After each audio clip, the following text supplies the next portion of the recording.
بەکتریای گەدا یان H. pylori یەکێک لە گرفتە تەندروستیە بڵاوەکانە کە زۆرێک لە دانیشتوانی جیهان لە ئێستادا بەدەستیەوە دەناڵێنن. دوایین ئامارە جیهانیەکان پێمان دەڵێن زیاتر لە 150 دانیشتوانی جیهان تووشی بەکتریای گەدە بوون. بۆ دەستنیشانکردنی بەکتریای گەدا پشت بە شیکاری تاقیگەیی دەبەسرێت. لە تاقیگە پزیشکیەکاندا چەند جۆرێکی شیکاری جیاوازن بۆ دەستنیشانکردنی بەکتریاکە کە باشترینیان شیکاری یوریا بریث تێستە کە لە ڕێگەی هەناسەوە ئەنجام دەدرێت. بۆ ئەنجامدانی شیکاری یوریا بریث تێست دەنکێک حەب دەدرێت بە چارەخوازەکە پاشان لە ڕێگەی کیسێکی تایبەتەوە نمونەی هەناسەی چارەخوازەکە وەردەگیرێت و شیکار دەکرێت. جگە لە سەلامەتی چارەخواز و نەبوونی زیانی لاوەکی و دەستکەوتنی ئەنجامی تەواو دروست ئەم جۆرە لە شیکاری بەکتریای گەدە بە هەناسە کە تێیدا سوود لە کاربۆنی زیادە C13 وەردەگیرێت هەنگاوەکانی ئاسانترە بۆ چارەخواز بەراورد بە جۆرەکانی دیکە. سەرەتا چارەخوازەکە فوو دەکاتە کیسی یەکەمی تایبەت بە شیکاریەکە پاشان حەپێکی پێدەدرێت کە لە بری کاربۆنی چواردەی تیشک دەر C14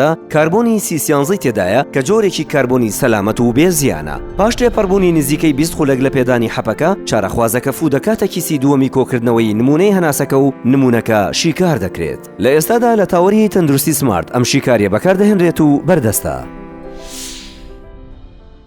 سمارت وەرچەرخانە.